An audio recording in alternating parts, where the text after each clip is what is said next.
You're not broke because you don't work hard. You're broke because your phone is quietly programming you to stay broke. Every day, you open apps that train your brain for spending, not building wealth. And the worst part?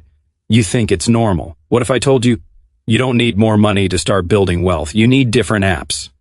Because your financial future isn't controlled by your job, it's controlled by what you tap every single day.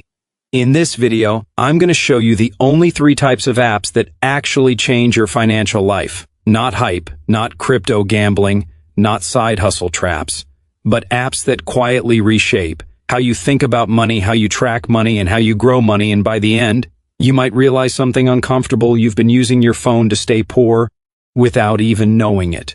Truth first, the money awareness app, what people do. Most people have no idea where their money goes. They say, I don't spend that much, but their bank account says otherwise.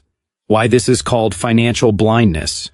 Your brain hates tracking small losses. A $3 coffee doesn't feel important, but 10 of them per week becomes invisible debt, so the brain protects itself by ignoring reality.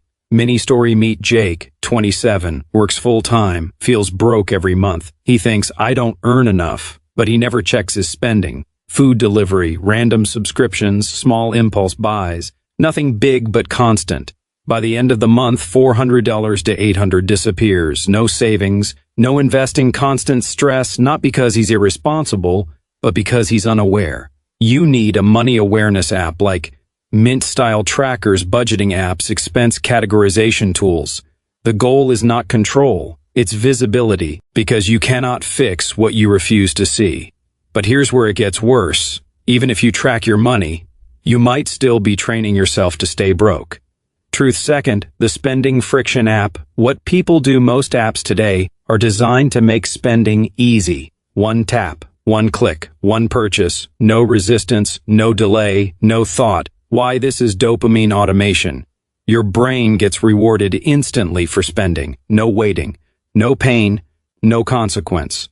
So your identity slowly shifts. I see, I want, I buy. That loop becomes your personality. Mini story: Jake installs food delivery apps, shopping apps, entertainment apps.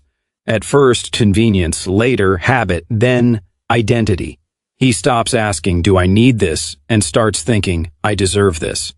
Impulse spending increases savings, feel impossible, discipline weakens, emotional buying takes over, and worst of all, you stop feeling in control. You need a friction-based app system. Spending blockers, delayed payment apps, pause before purchase tools, cash flow alerts. The goal is simple: make spending slightly uncomfortable again.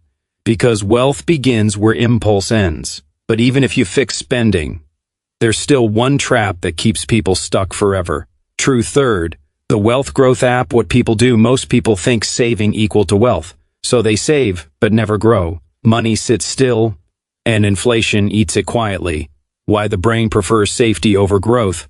Risk feels like danger, even when risk equal to opportunity.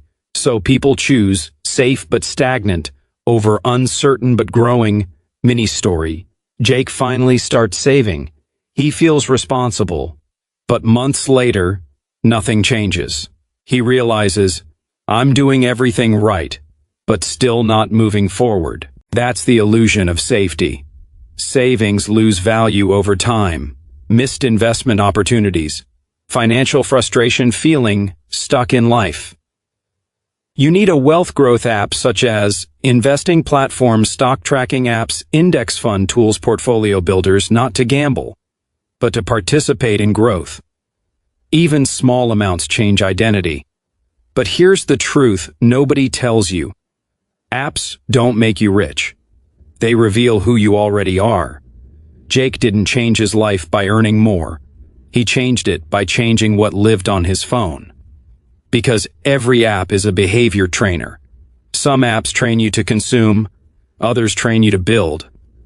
And one day Jake realized something powerful. It was never about money. It was about identity. He wasn't broke because of income. He was broke because of habits repeated daily. And habits are just decisions you automate. Ask yourself this: if someone studied your phone for 7 days, would they say, this person is building wealth, or this person is training to stay broke? That answer changes everything. This is general guidance for educational purposes. Your financial situation may vary. You don't need more motivation. You don't need more income. You need better systems that shape your behavior automatically. Because wealth is not built in big moments. It's built in small daily decisions no one sees. If this made you rethink how your daily habits shape your future, subscribe to Wealth Code. Because here, we don't chase money. We decode the psychology behind it.